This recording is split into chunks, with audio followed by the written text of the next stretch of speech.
Hello again, sausages, and welcome to the third and final part of my series on Jeremy Corbyn, giving you 10 reasons why I think he is a massive numpty or a silly socialist sausage. So here we go with number 1. Declassified CIA files reveal US spies kept tabs on Jeremy Corbyn early during his political career. Now apparently this is because Corbyn had links to a Soviet-backed trade union that supported violent Marxist guerrillas in Latin America. Number 2. Jeremy Corbyn argued that Britain should have disarmed during the Second World War. And that, I assure you folks, would have been the quickest route to a Nazi-occupied Britain. And I wonder how Jeremy Corbyn would have turned out had Britain been a Nazi state for the past 70 or 80 years. Number 3, he was booted out of the Labour Party due to his extreme left-wing views and did nothing about the rampant anti-Semitism in the Labour Party when he was leader. And even now, during interviews when reporters ask him about it, he's still in complete denial. He says it never happened, it never existed, he says. Number 4, he is a fierce opponent of Britain's Trident nuclear weapons programme. And during an interview he refused to say if he'd used the nuclear weapons if Britain was under threat of a nuclear attack. Now, you see, a bully loves nothing more than someone who doesn't fight back. Unfortunately, Britain needs that big stick because it's a huge deterrent. Rogue nations know if they launched a nuclear attack against us, they'd get it straight back, and that's what stops them.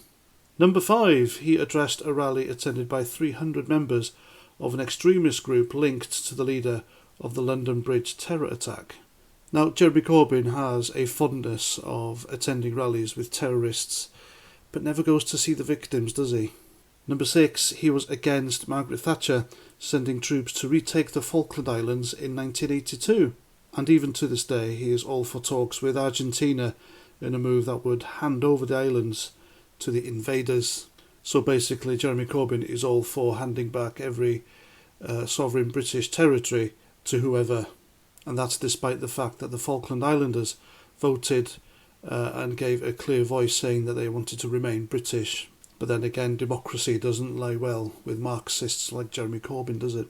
Number 7, he said the death of Osama bin Laden was a tragedy. I'm not going to say much about this, but it says all about him, doesn't it?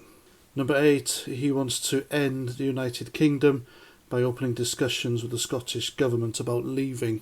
Now, he's all for giving Ulster to the Irish Republic Empire. He wants Scotland to leave and be part of the EU. He wants the Welsh to leave, become independent and ironically part of the EU. But he didn't want Britain to leave the EU. And talking of Brexit, number 9, Jeremy Corbyn's Labour Party voted to delay Brexit over and over again. Now, the weird thing here is, for most of his political career, until he became Labour leader and Brexit happened, or the Brexit discussions and the referendum happened, he was a staunch Brexiteer. He made speeches hating the EU and why Britain shouldn't be a part of it. But when he became Labour leader, he bent over, didn't he, for his Labour Party supporters, MPs, because he wanted that power. Marxists never ever relinquish power easily. They'll do anything. They'll even betray their own principles, and that's Jeremy Corbyn all over. And number 10, Jeremy Corbyn said that the 7-7 bombers had been denied hope and opportunity.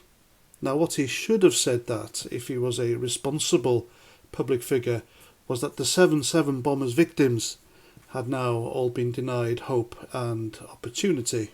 The man is a disgusting wretch. I've just given you 30 reasons, and there's tons more why I never voted for Jeremy Corbyn. I chose Boris Johnson during that election, and I wasn't even a fan of the Tories, but I did it to save Britain from this Marxist madman and his hapless left-wing extremist cronies, supporters and voters.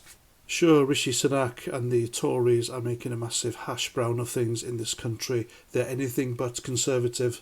But I promise you the country doesn't deserve a socialist hellhole, which would bugger things up even more. And if you want to know what Britain was like during a true socialist government, well, look for the time just before Margaret Thatcher got into power.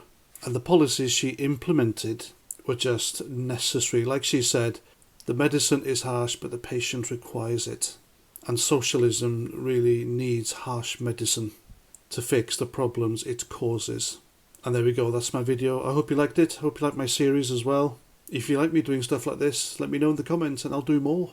And that's that. So until the next time, have a great day and Roger Trout.